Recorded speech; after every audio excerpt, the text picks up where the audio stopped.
YouTube, what's up, man? How you guys doing today? Welcome back to the channel if you guys have been here before. And of course, if you guys are new to the channel, thank you for joining us for the first time. Make sure you guys go ahead and hit that like button and subscribe to the channel if you guys are new. We do all kinds of really dope content, live cops, reaction videos, reviews, events, all kind of stuff, man. So make sure you guys hit that like button and turn on the notification bell so you guys know when I drop a video. But for today's reaction, we have a video from CNBC. Now, I did initially start watching this video. I think I maybe watched like 30 seconds of it on a live.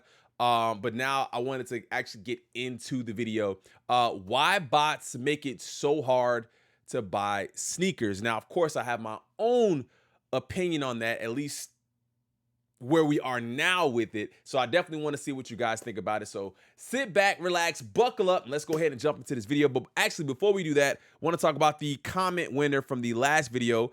And this is his second time in 10 videos, your average sneaker guy, man. So make sure you guys drop a comment on these videos. I always go back, I take a look at the comments, I select the best comment, and I announce it on the next video, man. So make sure you guys do that. We also have our giveaway going on for our members, man. Listen, I don't know if you guys can see this shoe, man. We are giving away this shoe. This is a custom sneaker made by Influence SB and provided by Snowbird Sneakers, man. It's fully custom, and this is going out to members only, man. So if you guys want to join the membership, all you have to do is click join down below, and you guys will be entered into that giveaway. I will have all of the details in my Discord and on Instagram and in the membership community space.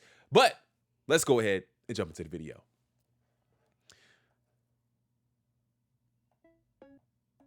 If you ever wanted to buy one of these, then you know it's a lot harder than it looks. Thanks to Sneakerhead Culture, which got its start in the late 1980s. And by the early 2010s, Okay, first thing. They said something that kind of caught my attention. The sneakerhead culture started in the late 1980s. Now, I don't know who's watching this video, but if you were born or if you were around in the 70s, or would you believe, or would you be willing to say that there was a sneakerhead culture before that, or did sneakers really pop off in the 80s? Obviously, I wasn't there, so I want to know from you guys. Do you guys think it started in the late 80s, or do you think it was around before then? I would say that I think that people probably cared a little bit about sneakers in the sense of like maybe like, I guess the only sneaker I could think of is like Chuck Taylor's. So maybe not. Maybe sneakers really did just pop off in the 80s. I don't know. If you were there, let us know. Sneakerhead resale culture hit a fever pitch. That's right. People were fighting over sneakers today. It's all over this shoe. A shoe shoppers say cost them $180 a pair. If that was 2011, I was crashed last night. By mid-afternoon, hundreds had appeared for sale. Okay, so December 2011, I think everyone knows where they were if you're, a sneakerhead for the Concord 11 drop in December of 2011. I was at Woodfield Mall outside of Foot Locker for a raffle, and there had to be 500 people in there. I'm not kidding you, maybe 500 people for that sneaker. Let me know if you guys remember where you were for the Concord 11 drop in 2011. Drop it in the comments. Where were you, and did you cop? Sale on eBay. Yeah, I'm gonna resell it. You're gonna resell it? Yeah. Anybody wants to pay $1,000? In 2022, 1,000, the global sneaker industry was valued at nearly $86 billion, with the market predicted to reach $128 billion by 2030. And the sneaker resale market is also huge, projected to grow to $30 billion by 2030. That's why a phenomenon known as sneaker botting has taken off a lot. We're only a minute in. That's 3 pauses. I understand. But I think what Botter Boy Nova has done for botting is really, it's commendable almost. Now, I understand that it is botting and people have their own issues with botting, but he's synonymous with botting. When we talk about botting, it's like Botter Boy Nova. It's synonymous with that. So I think he's definitely tapped into something and created a name for himself where he's getting paid from not even botting anymore. I think he gets paid to obviously through whatever he picks up and whatever he sells, but he's doing the interviews now. He's on CNBC. He's known. He's, maybe promoting other bots. I don't know how it works, but that's crazy. Alongside the sneaker craze, making it harder and harder for many to get these valuable sneakers when they drop.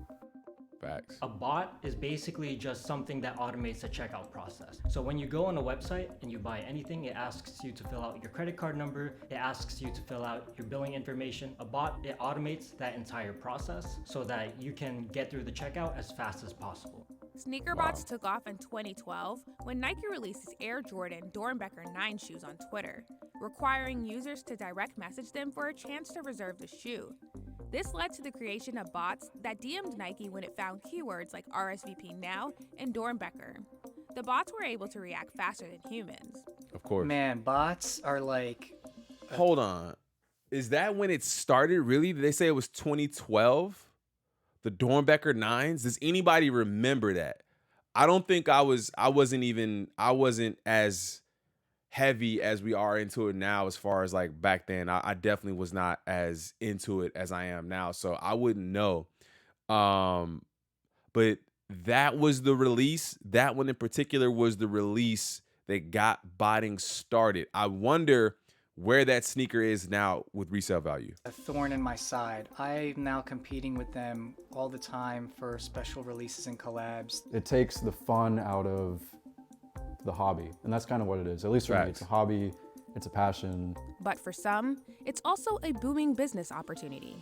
In 2022, I made a gross profit of $131,000 minus $15,000 for botting expenses, and then we still make 6 figures over the course of 1 year. That's crazy. CNBC dove into the sneaker industry to find out why bots have made buying sneakers harder than ever and what companies are doing to get ahead of the problem. To understand bots and the issues they raise, let's take a look at how sneaker shopping has evolved. Until just a few years ago, customers would camp outside a sneaker retailer such as Foot Locker, waiting in line for a slim chance to buy a pair of shoes. Crazy. Now, in the digital age, instead of waiting outside, you're waiting in a virtual queue. In that physical world, there's unwritten rules. You don't jump the queue, you don't let people in front of you, you are patient, you are being served one by one. Now we are not talking 500 people, we are talking millions, sometimes 5 to 25 million or 30 million people in a queue coming into the website wanting to buy those goods.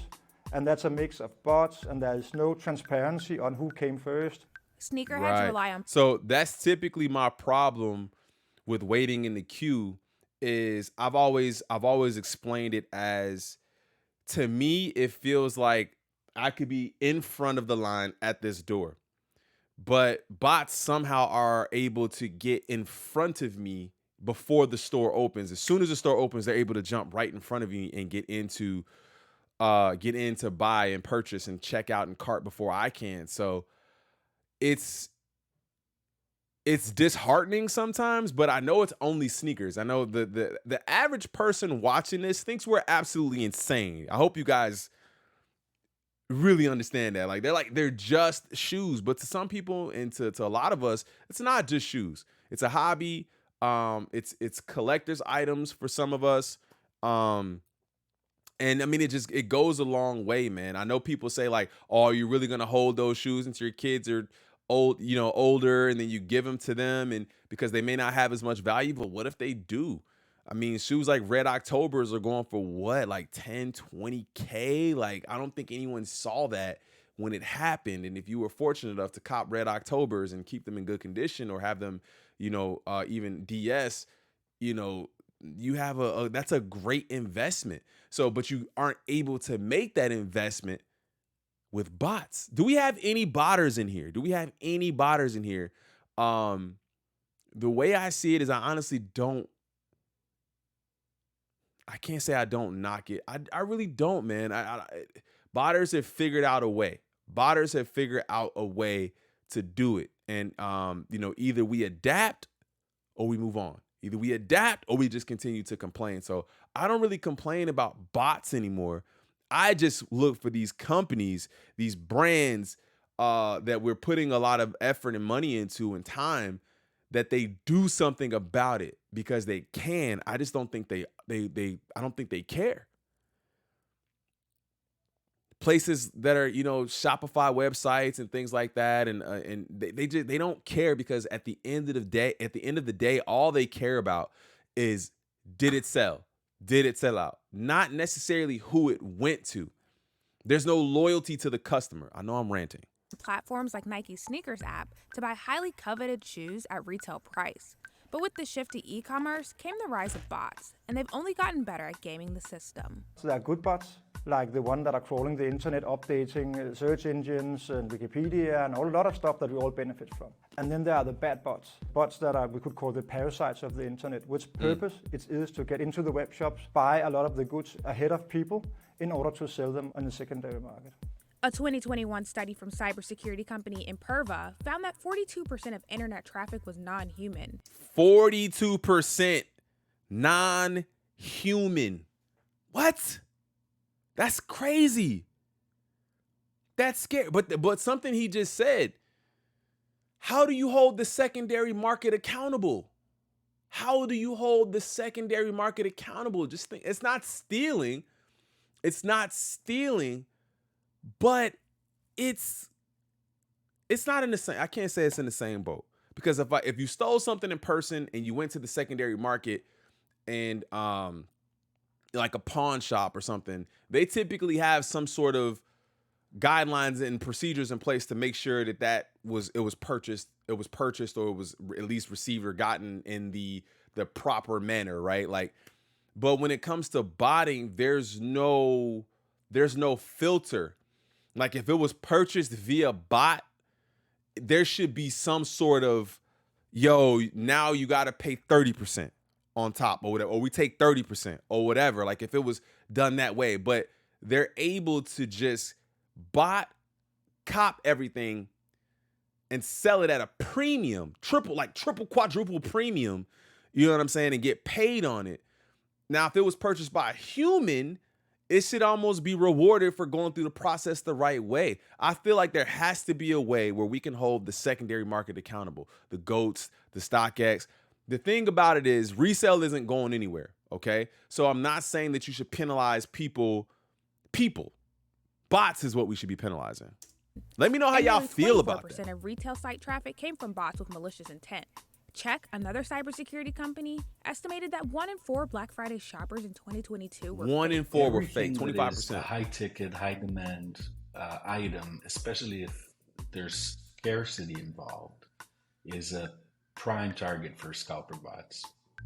Jesper Essendrop has experience fighting bots with a top sneaker brand as CEO of Qit, an IT company that specializes in controlling internet traffic with virtual waiting rooms. If we look at some of our biggest sales of high-profile goods like sneakers, what he said, what the last guy just said, before I forget this thought, is high-ticket items.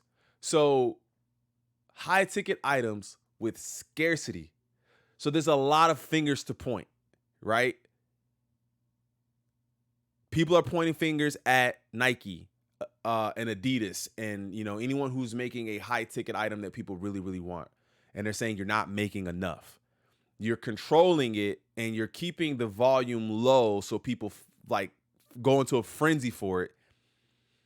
And then when they can't get it, they go to the secondary market, which is the other place that we blame. And it's like a rat race. If you solve one of these problems, I think the next problem is easier to solve. You have to solve one of them first. We see something between 40% and 95% on all traffic coming into that web shop is from bots. Once sneakers are purchased using bots, they are often resold on third-party platforms like StockX, GOAT, and Flight Club. And exclusive drops can bring in huge profits for resellers. In 2022, Nike's Air Force One low off-white Brooklyn shoe, which originally retailed at $160, had an average price premium of 912% on StockX. They're buying inordinate amounts of product line and then jacking up the prices that are oftentimes unaffordable, if not abusive.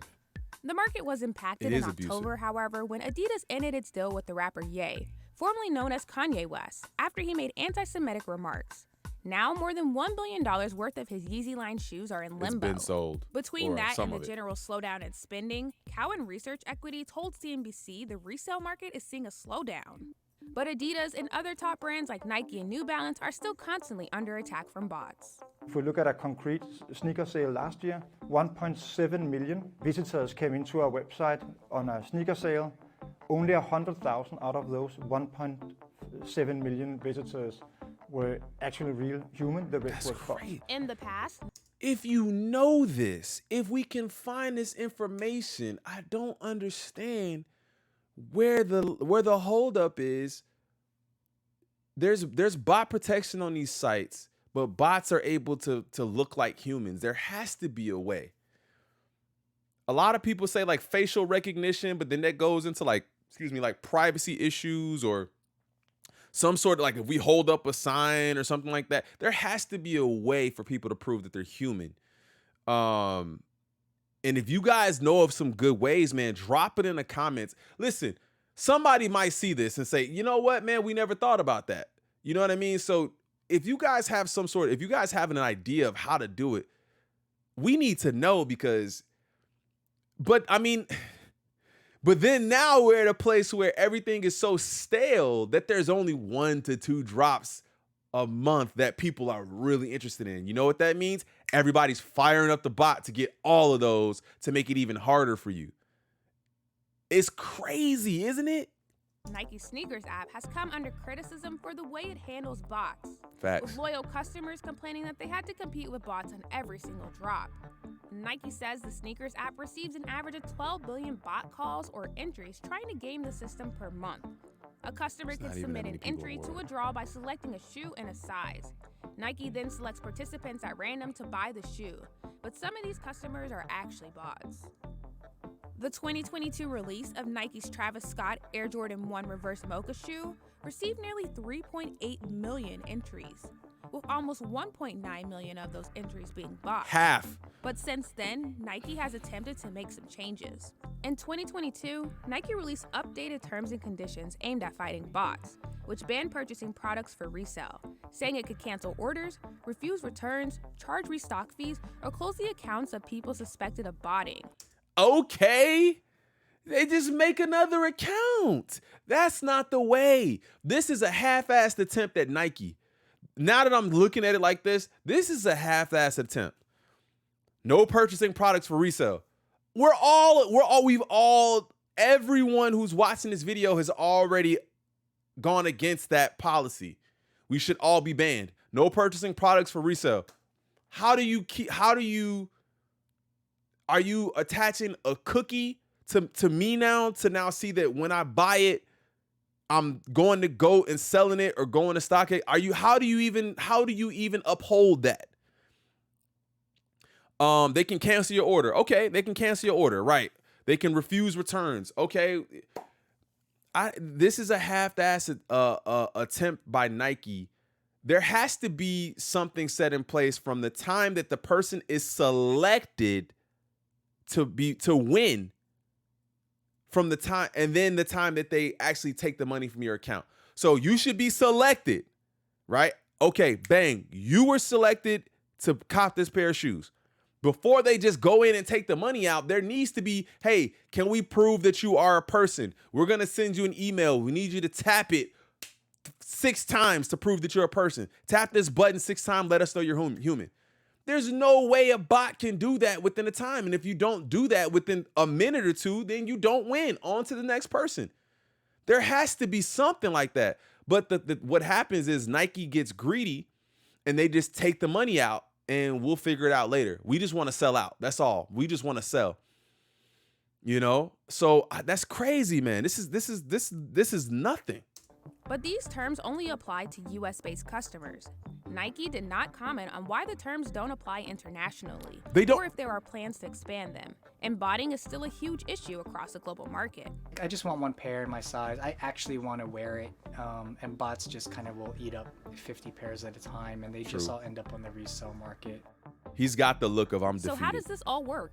We asked one of the people behind the bots. The amount of sneakers that I bought can really vary from month to month. Sometimes I'm able to bought hundreds within a single month. Sometimes I bought less than 50. Meet Nova, known as Botterboy Nova on YouTube, where he has amassed nearly 200,000 subscribers by teaching people how to bot. Ah, I got one. Got another one. I run the biggest, most popular sneaker botting YouTube channel. Nova is a self-proclaimed sneakerhead and has been botting for around 4 years. I was seeing a lot of these botters take so many sneakers away, and I thought I was at a disadvantage. So I thought to myself, you know what? How do I get one of those? Nova asked not to reveal his real name because of security concerns. Around 2017, 2016, there was a real stigma in botting. I basically put a face on what botters may look like. And at the end of the day, I'm just a regular person. And he's not the only one. There are entire botting communities made up of people just like him. And serious botters join paid membership groups called cook groups, which provide access to resources like release guides, Yo, so they're just promoting cook groups now? Splash Pings, that's who it is? Damn. New tweet from Splash Pings. Travis Scott, Jordan 1, Retro Low Olive. We already secured our pairs. That's tips crazy. and restock alerts on platforms like Discord and Slack. Your cook group is basically your bread and butter. They tell you what websites to go for, what shoes are profitable, what shoes aren't profitable. The vast majority of them, especially the best ones, they can range anywhere between $40 to $100 a month. Cook groups help botters learn the basics, but there's still a learning curve for beginners. I guess I could bot myself to just get one pair for myself. I honestly am not very tech savvy, and I don't really care to put the energy into that. Botting doesn't really make sense for the average consumer. Botting doesn't make sense for a person who wants one pair. If you're gonna spend $100 a month on a good cook group, if you're gonna spend money on whatever type of computer system you need to be able to run that bot, you have to pay for the bot. There seems like there's just a lot of costs that go with botting, so it doesn't really make sense for just a consumer who wants one pair. And that's what everyone will say. You know, that's what I've even heard Botter Boy Nova say, like, if you had a chance to increase your chances at hitting sneakers, would you do it? And my answer to that would be, I want to increase my chances, but I don't want to do it in a way where it's not smart. I'm spending too much money. So I might as well just pay resale. I might as well just pay resale at that point. Like, what's the point? You might as well just pay resale. If I'm going to spend that extra 100 here, an extra 100 there, an extra 100, the shoe costs 200. It's $500. Might as well just pay resale. What's the point? I just kind of miss back in the day when you just walk into a store and just get it, and it's not really a Try hassle. it on. Botting can also be a costly hobby. You need multiple bots because you need to make sure all of your bases are covered. And for each of these bots, some of them have renewal fees ranging anywhere between $50 to $80 a month. There you go. But Nova also spends less on bots than some because he's often given free bots in exchange for promotion on his YouTube channel. Normally, bots can be rented for as little as $5, while others have purchasing fees reaching into the thousands. Which brings up the question, is botting fair? I still need At the end of the day, there's not enough sneakers to go around for everyone. So, long story short, you have to work as hard as possible to be able to obtain the sneakers for retail price. It's unfair, I would say, and it's just more of like a memorabilia thing. If they're only making 500 of these shoes, I want to be one of those people that has one. And that's always my point, man. That's why people we've talked about it in our streams where I don't want to see everyone lose, right? I don't want to see people lose. But I also understand that everyone is not going to win.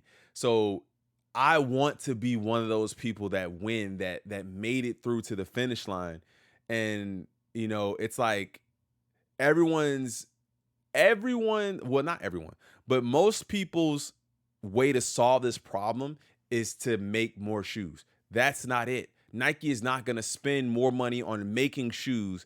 They could, let's just say a sneaker that, you know, we might get 100,000 pairs of. You think they'll make 200,000, 300,000? And let's just say they don't sell out. Everyone is adamant that they will sell out. Oh, it's a Travis Scott. It'll sell out if they have 300,000 pairs. But now, if 300,000 people got a pair, who's to say you'll come back for the next one? Who's to say 300,000 people got it? Some people just get one and they're done. So you have to kind of create a little bit of hype and want for the sneaker. Everyone's not going to win at the end of the day. Like, everyone's not going to win. I think we just really have to figure out a way to minimize the bot W's. Buying, renting, or using a bot to purchase sneakers may violate the terms and conditions of retailers, but it's still legal. I don't think botting should be illegal. There has been a few times where legislators are trying to ban retail botting, sneaker botting, things of that nature, but nothing ever came of it. This has become more and more of a common occurrence, a phenomenon that is totally anti-consumer and anti-small business. In 2016, Paul Tonko introduced the Better Online Ticket Sales Act, or the BOTS Act, which outlawed the resale of tickets purchased using bot technology. However, the effectiveness of the laws in question after a fiasco in 2022 over Taylor Swift tickets led some congressional members to accuse the Federal Trade Commission of not enforcing the law. The FTC's only case of enforcing this law came in 2021, 5 years after it was passed. Also in 2021, Tonko introduced a new law that would act like the BOTS Act for retail sites instead of ticket sales. The Stopping Grinch Bots Act authorizes FTC to go forward, utilize the tools that we would give them with this legislation, where they could levy fines for those who have knowingly circumvented control systems. Congress has yet to vote on the bill, and it's unclear when this will happen. Even if it does pass, FTC enforcement is still key. It seems like something has to be done at some point because it's just kind of out of hand and kind of messing up the hobby. And they're only talking about sneakers. Like, there's other things that are getting botted. We're only talking about sneakers because obviously this is a sneaker channel. And I think sneaker botting is probably, at least if it's not at the top, it's close to the top of the biggest botted thing, I guess. The fact that legislators are involved says something. I don't know when we're going to get some sort of resolution to this. That's the only way, because they have to get shipped somewhere. Like, the shoes have to get shipped somewhere. So if you just follow all of the bot orders, there you go. You stop botting. Hey, you got 10 pairs coming in. Now, that's the other thing. Like, what's the limit? Like, I don't think 5 pairs is enough to go after somebody. Even 10, I don't think that's enough. If you're cooking up 200 pairs a year, 300 pairs a year, we got to talk to you. We got to talk to you. They're not all for personal use. It's the same thing when it comes to other items and other things. You guys know what I'm talking about. So what do you guys think? Like, what is the solution? Hobby for a lot of purists. I feel like it's going to be a law that's going to be impossible to enforce, because at the end of the day, some of the bots are so sophisticated now where telling whether or not it's a human or a machine would be impossible. For now, it's up to retailers to implement anti-bot measures. Some brands use CAPTCHA methods, which help identify a bot as a non-human, and companies like Nike have implemented raffle systems instead of the first-come, first-served drops that give bots an advantage. Recently, as of 2023, my success with Nike has been in the gutter. I've not been copying anything from the Nike sneakers app. People are. So what do you guys prefer? Are you guys preferring first come, first serve? Or do you guys prefer the raffle method? The crazy thing is, I've heard people say that the raffle method has been way worse for them than it used to be when they were able to just go in first come, first serve. You just had to be quick at that point. Raffles, and we talked about this in another Bada Boy Nova video, where raffles is sometimes even worse because it gives them more time to get more entries in. If you can just get in a ton of entries as a bot, if that's all we got to do is get in the door, that's what they're known for doing. So first come, first serve, you might get more humans that win. I don't know. What do you guys think? Successfully able to still bot Nike sneakers. However, the way in which you have to go about it, you have to really understand how the Nike filter works. Nike did not comment on whether customers using bots are still finding success on the sneakers app or if there are any updates coming to its raffle system. Bots can make up 10 to 50% of entries, depending on the demand of the launch. For example, almost half of the entries for the recently released Travis Scott Air Jordan 1 Low OG Olive shoes were bots. But Nike told CNBC it has up to a 98% success rate combating bots in the highest demand launches. Nike. Do you believe it? I just want to know, 98%, do you believe Nike is getting rid of 98% of the bots. Nike probably has the most advanced and intricate anti-bot systems, and they're actually quite effective in stopping bots. When you press buy now, it says, hey, you're in line to purchase the item. You're not actually in line. This is actually a raffle. So it's a raffle that lasts for 3 minutes, and as Nike is taking in the entries, it's filtering out all of the bot entries and all of the duplicate entries. Companies like Ticketmaster and Fabletics lean on third-party services such as Qit to help filter out bots. We are basically what we call a virtual waiting room that can monitor whether or not this is a human being or a bot, and we try to do our best to kick all those bots out. Still, sneaker botters can often bypass these measures with loopholes like jigging, slightly changing their address, name, or other identifying information. At the end of the day, it's still up to retailers to regulate botting.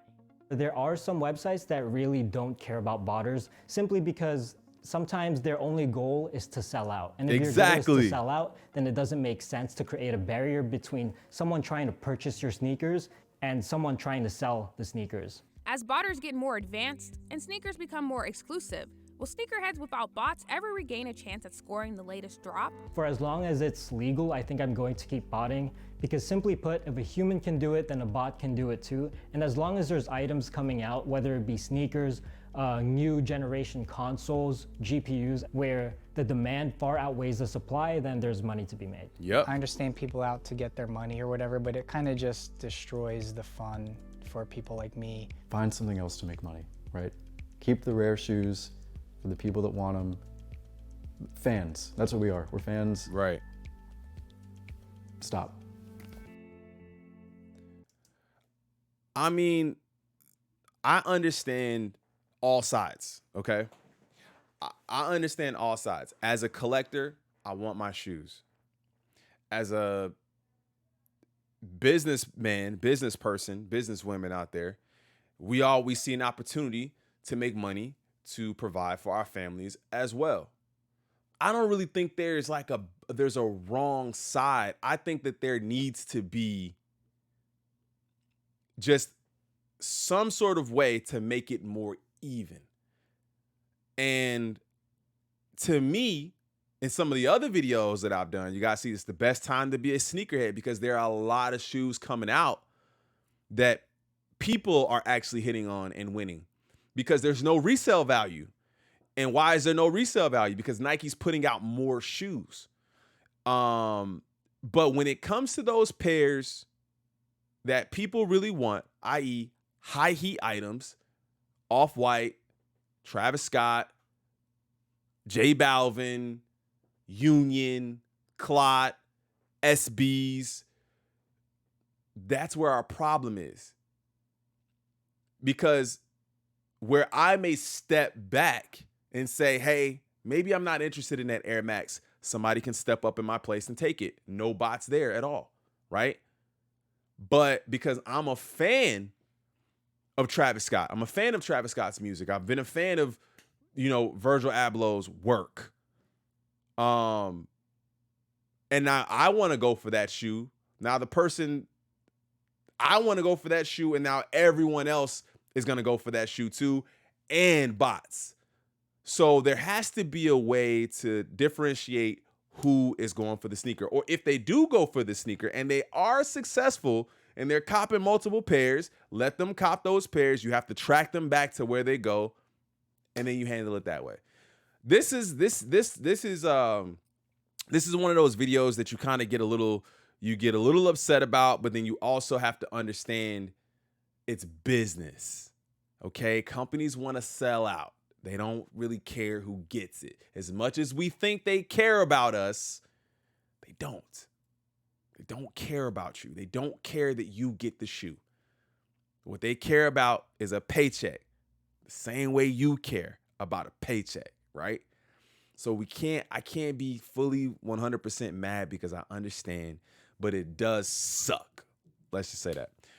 All right, man. That was a good one, man. Make sure you guys drop comments down below. I want to hear from you guys, your take on why bots make it so hard to buy sneakers. I will be selecting a winner, and I will announce it in the next video. If you guys are new to the channel, Make sure you guys subscribe to the channel. We do these kind of open dialogue conversations. I typically respond to everyone in the comments. So if you want to drop a comment, let me know. We'd love to have you guys a part of the family. Again, we are doing our members only giveaway. Okay, we're doing our members only giveaway for these. These are really dope. It's a complete custom. This shoe started off completely white. We're doing a members only giveaway for that. So if you guys are not officially members of the crew, make sure you guys subscribe and then join the membership. I'll let you guys know exactly when we'll be doing the drawing for these. You could win.